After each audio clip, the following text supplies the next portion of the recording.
Hi, friends, and welcome to class. Russell West here. Just want to check in for a few minutes. I've been reading your opening essays and your field reports, and I just want to let you know that you've gotten the point of what I'm after. And I think probably you looked at the syllabus when you first got it, and you're like, this is complicated, and this is unlike anything else, and oh my gosh, we've got to show up for class on a weekly basis all through the summer. I like the older syllabus. Well, I think what's going to happen is that you're going to hit a rhythm. That you're going to be able to rest in the leadership of somebody else for the summer. You're going to be able to rest in Monday evening.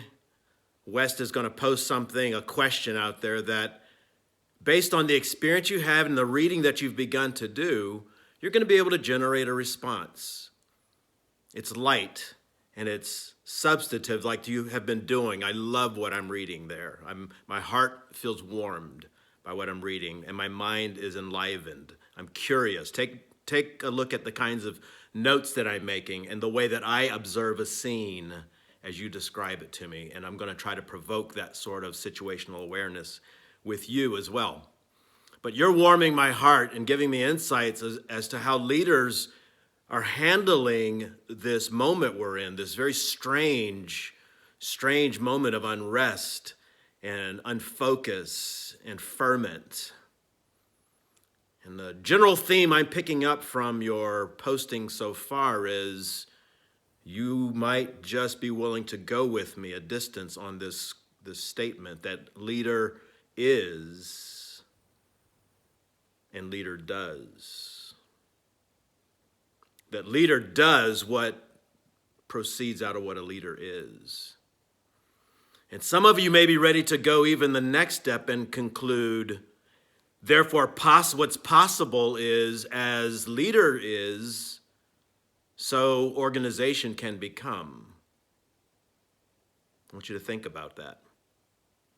Organization is, organization does. What are the values that are shaping the organizations, and how are organizations expressing themselves? Are they expressing themselves with the intentionality that they would like?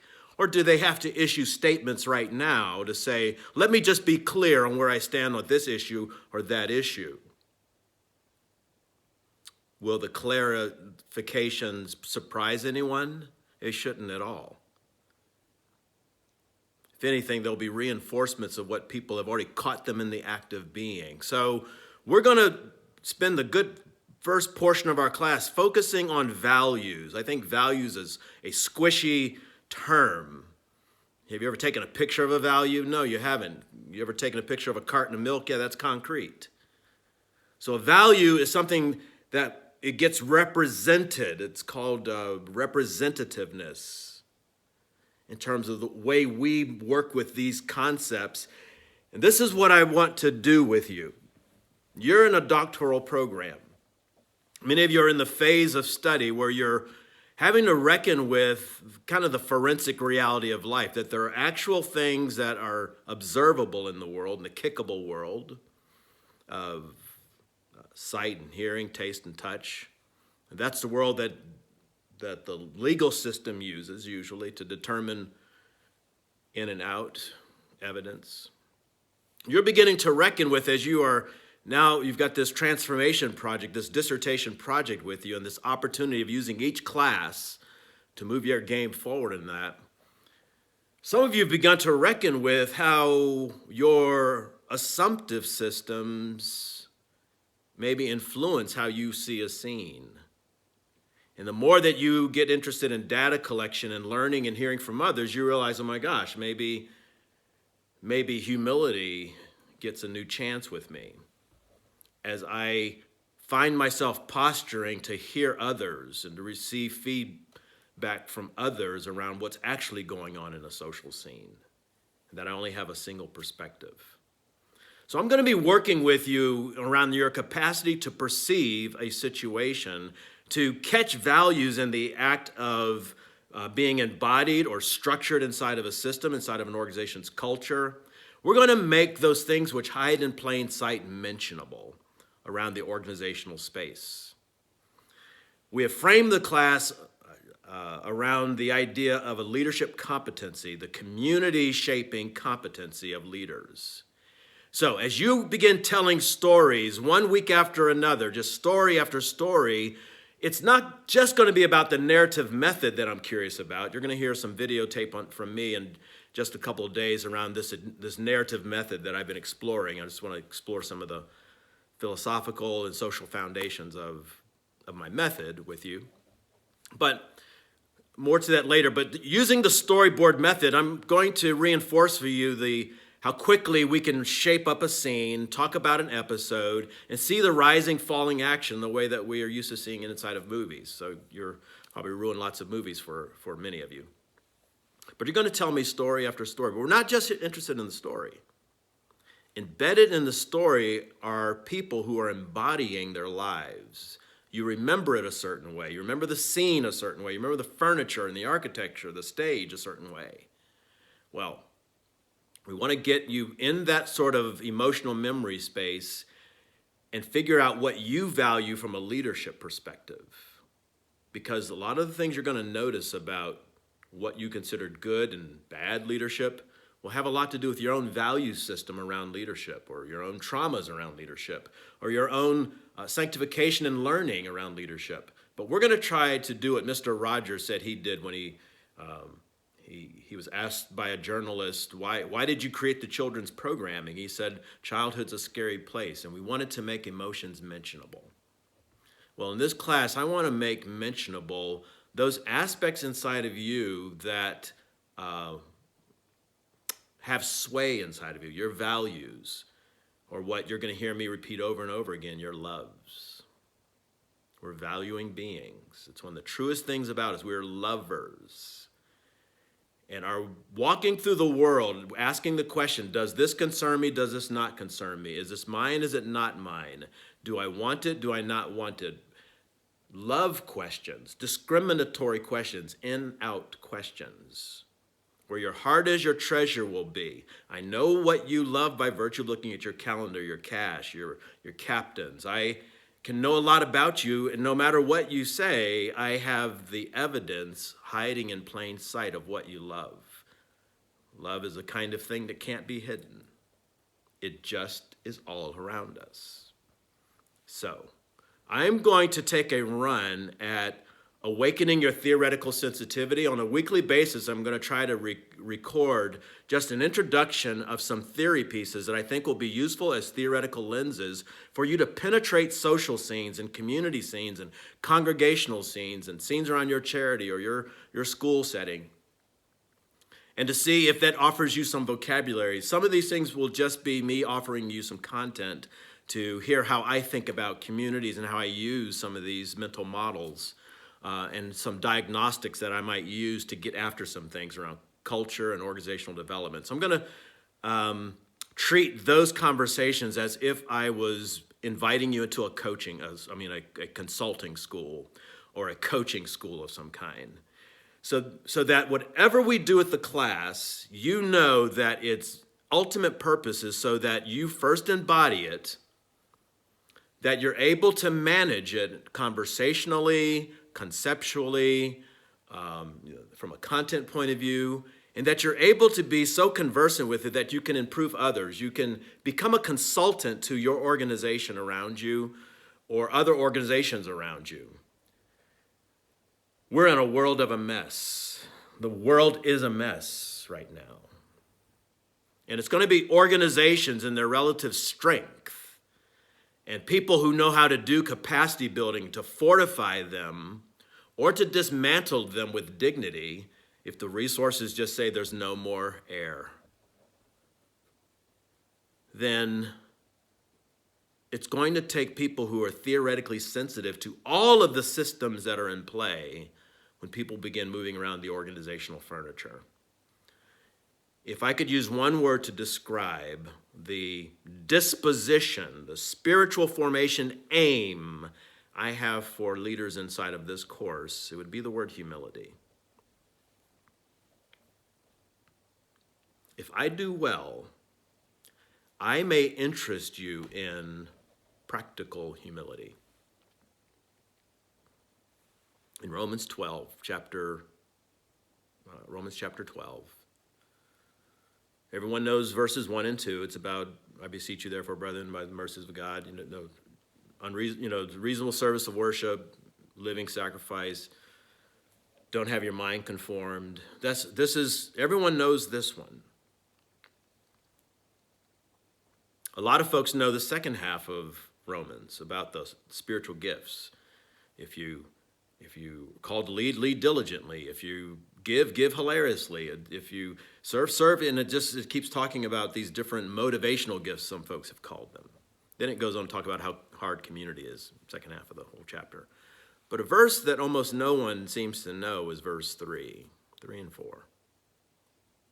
And if I was a good Bible study student and the first two verses said something about a renewed mind and not having it conform to the world, the word mind gets repeated. And then the next two verses also had the word mind in them, where it says, don't think of yourself more highly than you ought to, but think on the gifts that Christ gave you with sober judgment.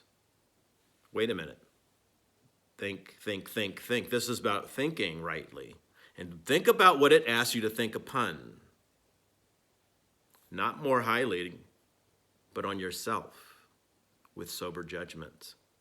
Humility is thinking rightly about yourself with sober judgment, according to the gifts that have been given to you. That's a stewardship point of view. And when it becomes a matter of stewardship, then you're responsible for what is there, with gratitude for sure, but with investment and replication. There's a lot of folks who can get really weepy about Matthew 25 because they're thinking about the sheep and the goats and the least of these and this sort of thing. But there's another Matthew 25 story, and it's about the investment and the expectation of gifts which were planted, and that the God who put them in there is kind of a God of numbers, coming back to check on, well, how's that thing going? Knows how to have accountability conversations. Expect that this is a world of risk and yield, that there should be movement amongst farmers and people who've been given land, not that there should be passivity. And I don't know what your big projects are. We're going to talk about some things like your big projects, both in their immediate, their intermediate, and their infinite sense. These things that have us working all day long, but may be misaligned with our real deep priorities. It sometimes shows in our posture, which way we lean on a thing. It shows in our practices. Those things that are so important that we make it repetitive and regular, we attend to it, even if it's negligence on things that are ultimately our projects. And often the bricks are all out of, like Jenga blocks, are all out of order. Our loves are out of order.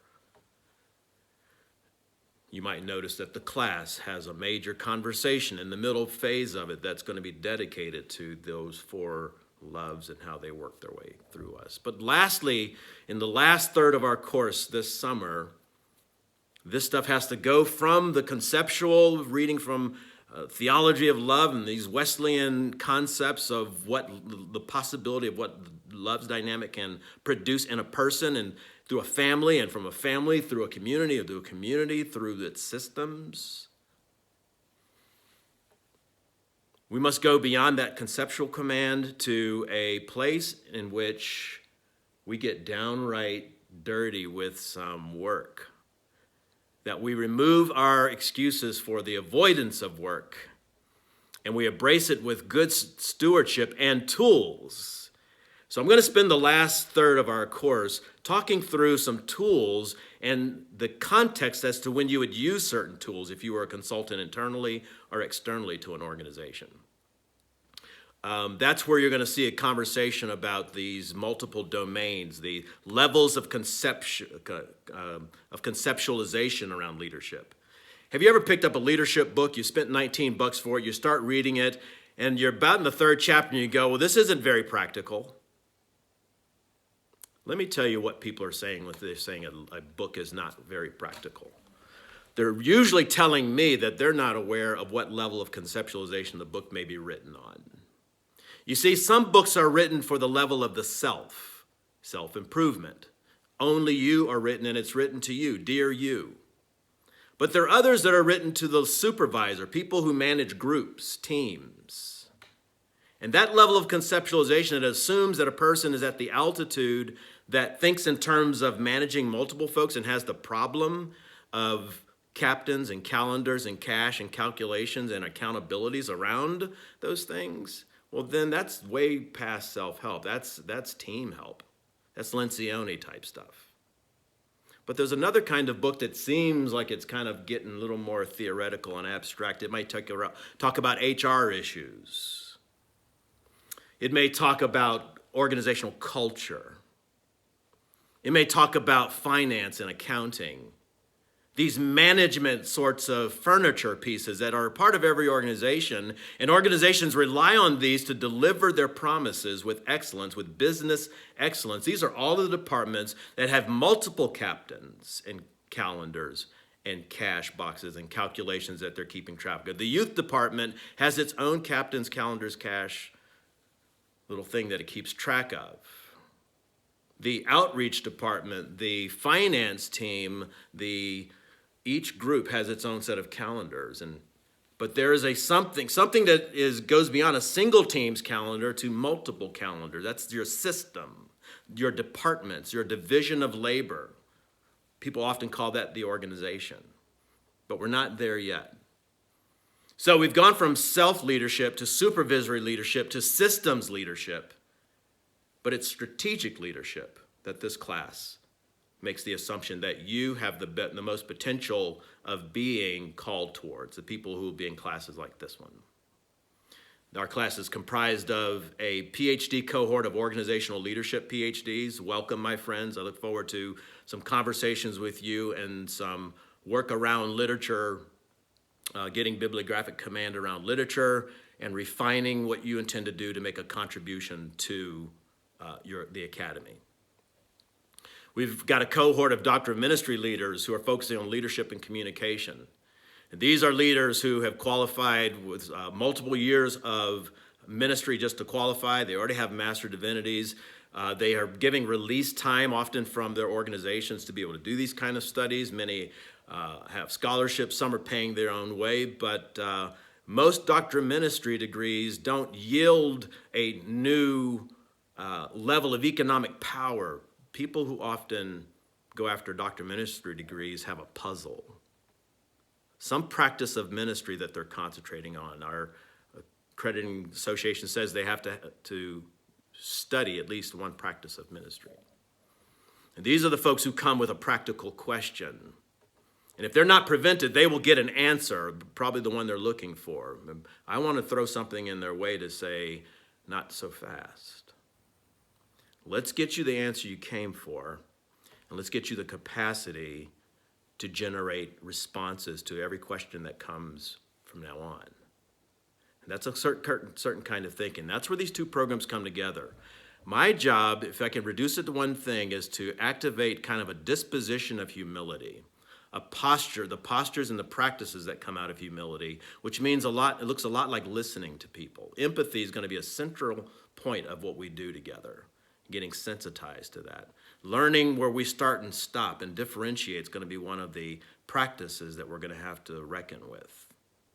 Being able to collect evidence, analyze it, and regard it as real learning from other people and changing our behavior and our policies and practices based on what we're learning from data becomes one of the systems and strategic leadership practices that are different from the self and the supervisory line leadership level of thinking. So we're going to make some distinctions between the different altitudes that leadership sphere of influence requires of us and those things we do on a private basis as a leader. And lastly, I want to talk about a congruence model that allows you to envision the values inside of you working their way out through policy, practices, structures, or various substitutes so that you are influencing systems in ways that you're ready to be accountable for it. Because here's the deal. Whether an organization goes the way of a leader or not, people are going to blame the leader for what usually goes poorly or isn't enough around there or is too much. So since you're going to be blamed for things anyway, how about being blamed for those things you want to be blamed for, your values? If you're going to be pushed around and kicked around, how about developing a capacity building skill set that allows you to improve your opponents and to help them with what they're trying to do there? If they're resisting something, it's something else that they want. Let's help them get it surfaced, get those folks free, and you be celebrated the champion as they kick you out the door, but that you knew that you were on mission. So, I don't know what kind of classes you've had with other leadership professors, but this is coming from a professor who is given about 35 years to leadership development questions. And I'm in a stage of life now, I'm really not interested in screwing around to persuade you or anybody of anything. I'm just not interested. But I'm making it my business to find people who feel a little bit crazy. And they've got the kinds of questions that I have. And they want to do something that's durable and lasting. And if that's the case, they will not likely be on the get-rich-quick scheme or the give me one more technique or 5 steps to that. These people probably have gotten interested in things like gardening and the natural world that move at paces and move at their own paces. And they are practicing a kind of social and spiritual and natural humility that's not fighting with anybody, but seeking to say, show me your ways, O God. Show me how to move, how to do justice and mercy and walk humbly in the world. So, looking forward to conversations with you. It's unfortunate we can't be together face to face, but I hope that what we do together in the next 12 weeks and then what we build on in the most practical applications way on the second half of this, we'll talk more about that later, but it's going to be a lot of implementation. I think that we can do something that changes our little worlds in ways that create ripples that change bigger worlds. I'm looking forward to working with you.